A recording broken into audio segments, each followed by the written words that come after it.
saw Joey Logano flash by and thought, what in the world? Dance partner gone. Kyle comes to pit road. 2 tires only. Vince. Tony Stewart trying to win this race for the 4th straight year. Fuel only. They discussed tires but decided to go with the fuel. He's working with Clint Boyer. Jamie. And Clint Boyer had a clean stop. No tires, filled it up with fuel. It was smooth. Danica Patrick as well was in. No tires and fuel for the 7 car. And of course, this year the Sunoco fuel is E15, 15% ethanol.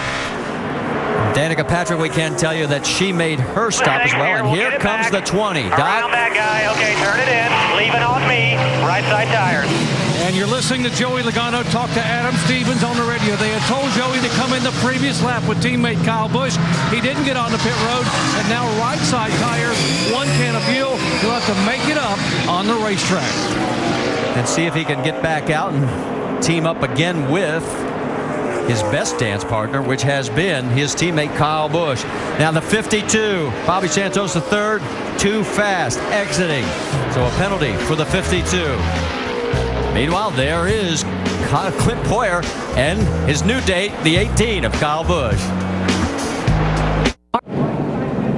Welcome back to the Drive for COPD 300 here at Daytona, and make sure to go to NASCAR.com for all your latest NASCAR information. We're under our 4th caution. We had debris out on the track, a nice big old hunk of metal, as you'll get a chance to see it fly off there and bounce around a little bit.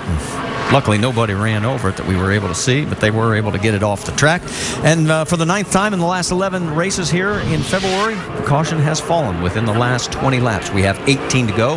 We're up to 31 lead changes, and now let's go take a look at the last set of pit stops. Now, remember that Joey Logano did not pit with his teammate, Kyle Busch. Well, maybe here's the reason why. Well, you can see Clint Boyer pitting, and so is Tony Stewart. Look at that 18 car break away off that track and get down to pit road speed. Incredible. Saw a little smoke out of that left front, though. I don't we locked that up. And that's right. He didn't change tires. He did not change tires. So it's a great move to get there. 4,600. You heard him call 4,600. That's the RPM level that they want him on so that they don't get caught for speeding. The way Kyle Busch drives, as long as it's got air in it, it'll be fine. Okay, I don't think it'll matter if it's square. Well, we've got a moment. Let's talk about what's coming up on the rest of the weekend. And next week, we have Sports Center following us today at 4 Eastern here on ESPN2. NASCAR Now tomorrow at 9 a.m. Eastern on ESPN2, and then over on ESPN at 10 o'clock Eastern time. Our next race will be from Phoenix next Saturday at 5 Eastern on ESPN2. And the Straight Liners, the NHRA Winter Nationals, qualifying next Saturday 11 Eastern, and then the final Sunday at 7 Eastern, both of those on ESPN2. Yeah, pit road was open the time before last, and we saw the 22 car Brad Keselowski and Dale Jr. make pit stops for fuel just to have insurance that they could make it all the way. Well, let's get an update from what happened on both the 22 and the 5. Vince. Well, for the 2nd time today, they felt like they didn't get enough fuel in that 22 for Brad Keselowski, so they had to come back a 2nd time, put another can of fuel in it. They went ahead and changed 4 tires in the process. Doc? And for Dale Earnhardt Jr., they did get enough fuel in his car, but they thought they would be okay to the checkered flag, but they would not make it for a green-white checker. They would run out on the white flag lap if it went green-white checker, so why not come in now and top it off, which is what they did for Dale Jr. Now, if you're wondering how much damage it does to him, it's really not as bad as it may sound, because there are only 12 cars on the lead lap. Jason Leffler got the lucky dog, making him the 12th and final car on the lead lap. Danica Patrick is 13th, 1 lap down. Now, Eric Almirola may have some problems because we saw the hood just getting put back into position. He goes back out on the track. He is 1 lap down right now in the 20th position. I think for Dale Jr., just having that 22 car back there to draft with is a huge advantage. The way he's been able to push cars, he pushed Landon Castle all the way to the lead earlier.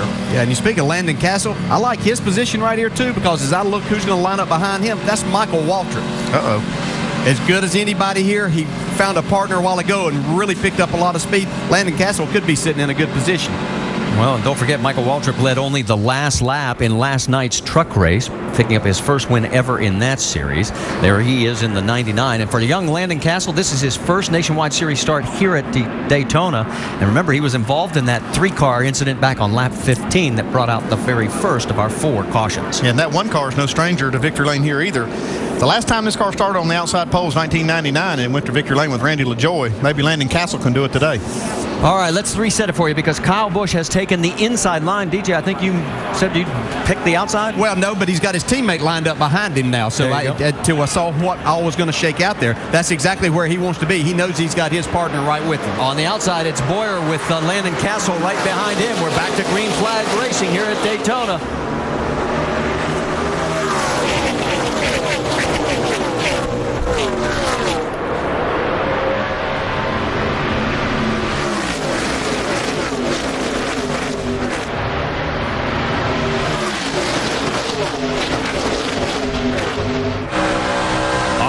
Dale Earnhardt Jr. Oh, little contact up in front. Still contact. Everybody's hanging on to it. That was Castle's car. I can see the Phoenix Racing on the logo on the side. He's got Michael Waltrip right there. That's the one in the 99. It looks like they're okay. Up front, look at Junior. Here comes Junior, right behind the Joe Gibbs Racing duo. Keselowski has spun and coming back onto the track and gets tagged. That's a hard lick right there. Heavy damage to that whole right front corner on the 22 of Brad Keselowski. Like Josh Wise in that 39. And Josh, the whole front end of that Mustang is just shoved back. Yeah, good to see that window net come down. Yep. That's the sign. The 41 also involved in this. That's Patrick Sheltra. Yeah, Patrick Sheltra just got tapped from behind as he was trying to slow down to avoid this. Winning it down now on Keselowski. So our defending series champion here late in the race with 15 laps to go. Well, that's always scary. You see somebody come through the grass, through the tribal, knowing they're coming right up in front of traffic. Nowhere to go. So our 5th caution is now out, and boy, look at the damage on that car. Got a great car today. Good to see him wave the crowd there. You hear the crowd giving these guys a round of applause once they know they're okay and out of the car, and Brad's surveying the damage. I'll let you know that Casey Kane had gotten himself into the lucky dog position in 13th, so he will get the free pass, get back on the lead lap. Remember, he had a penalty earlier. That set his effort back. Brad makes the walk back down pit road towards his pit box, and let's go back and show you exactly what happened. I see a little jockeying by Landon Castle. Actually kind of made an abrupt move in front of Keselowski. We saw that on the back straightaway, too. And then, wow, what a hard hit. Well, Josh Wise just nowhere to go and just piles in there. Yeah, it looked like Todd Bodine ended up with some damage on the front of his car there. I believe that's who that was that came in and got into the back of Josh Wise then. From high above in the blimp. You're right. Landon did just come down a little too much.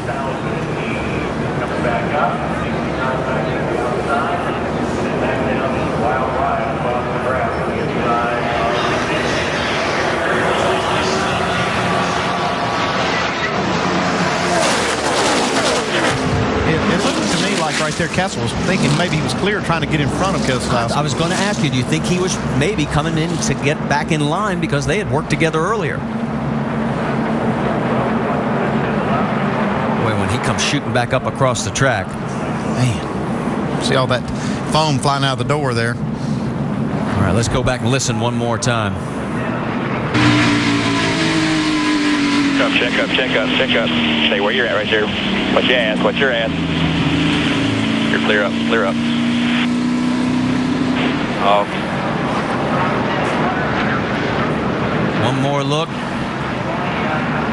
And the day is over for a couple of beautiful race cars. Oh, poor Josh Wise. He had nowhere to go. Stay with us. We're heading toward the checkered flag with 14 to go. 12 laps to go here at Daytona. It has been a very eventful day for a lot of teams. A lot of beautiful new cars have been torn up. It has been wicked for some, very fast for everyone, and the two-car tandem has been the only way you can get to the front. That is the last caution that we have seen right there as Josh Wise comes together with the 22. Right now, Clint Boyer is the leader, and Tony Stewart is in second place, but Tony has a problem. Vince. Well, you see it there, that right rear of Tony Stewart. Spotter Bob Jeffrey just radioed the crew and said, we got a flat right rear. Sure enough, now the pits are closed, but Stewart believes he needs to go ahead and come on in. Now they're going to open them up, so the pits are open. Stewart's going to go ahead and come. You see crew chief there taking a look, Bruce Cook, and communicating with Stewart in regards to the tire. Boy, this is a car that has been so good throughout the day today, as he has worked with Clint Boyer to go to the front on a variety of occasions. Tony just said, no sense taking a chance. I got to go ahead and bring it to the pits. I'm behind you. Well, that's the bad news. The good news is there's only going to be 12 cars on the lead lap, so if he'll get back out, he'll only be in row 6. Yeah, the big thing for him right now is to just take care of the body of that car so it doesn't get torn up. If he can get in there and get that tire change, he won't be at too bad a disadvantage. He'll have enough fuel and have good tires and enough time to maybe get to the front. If there's anybody equally as disappointed as Tony Stewart, it's Clint Boyer. He just lost his drafting partner that was going to help one of those two to possibly win this race. It's funny how these dynamics have changed, and they've switched off on partners a couple times today. The two that have stayed together all day are these two that are coming down pit road right now, Kyle Busch and Joey Logano. And right behind also, you see the 32 of Reed Sorensen and Landon Castle. Let's send it to Doc. Joey Logano coming down. They're going to make sure they top it off with fuel because of a green-white checker. They weren't completely sure they could make it. Dave. Earlier, the Kyle Busch crew believed that they would be fine to the end, but this is how you stay with your partner and make it go till the end. The one car of Landon Castle as well. They'll actually change 4 tires, make Landon a little bit grippier as well as get to the end of the road. Vince?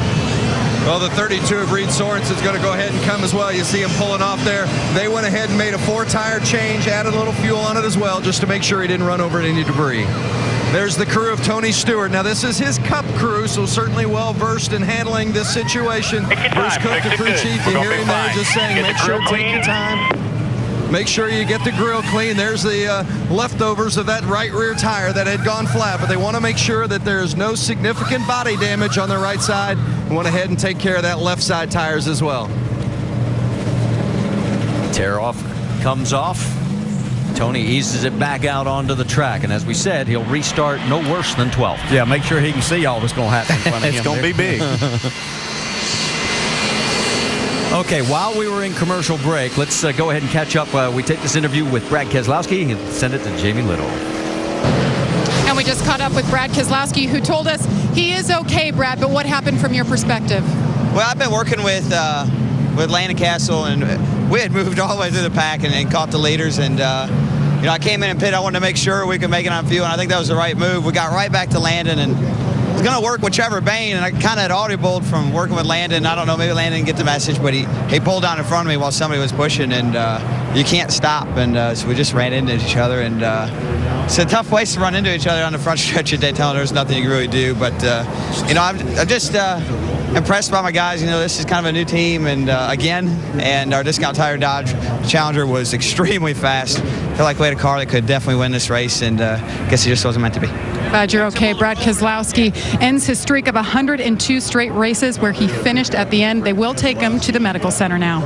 And that backs up what we were talking about, that we all thought maybe that's what Landon was trying to do, was get back down there with his dance partner. All right. Let's check in on some of the crew chiefs. First up, Doc, who are you with? I am with Sunshine. Chris Heroy, the crew chief for Dale Earnhardt Jr. And Chris, where does your help come from for Junior these final laps? Well, right now it's looking like the 99, but you know, if Boyer gets away with a good start on the top, we'll link up with him, so see how it works out. All right, looking for possible Michael Waltrip. And remember, folks, the 2001 Daytona 500, it was Waltrip and Earnhardt drafting by. Jamie. And David Hyder is the crew chief for Clint Boyer, working together for the first time. You guys just lost your dancing partner there in Tony Stewart. What's the game plan now? Well, I'm hoping the 5 car will get a hold of us and let us down in front of him and give us a push, but nobody's going anywhere without a dancing partner. I just hate Tony got caught up, had a flat tire there, and but it won't be long. He'll be back up there, so I wouldn't count him out. Tony Stewart came on the radio and said to Clint, sorry about that, cuz, and Clint said, don't worry, man, you're not that far back. I'll wait for you. Well, as we get ready to go back to green, 10 cars are either off or out of this race. We've already pointed out that a total of 12 will be restarting. Casey Kane gets the lucky dog. And you can see that in Eric Almirola's car, the guys are doing some extra duty work, trying to get that car back out. Almirola right now 1 lap down in 18th position. Yeah, you hear these crew chiefs talking and the drivers. It's going to be politics that might decide this race, depending on who decides to work with who. We've had 32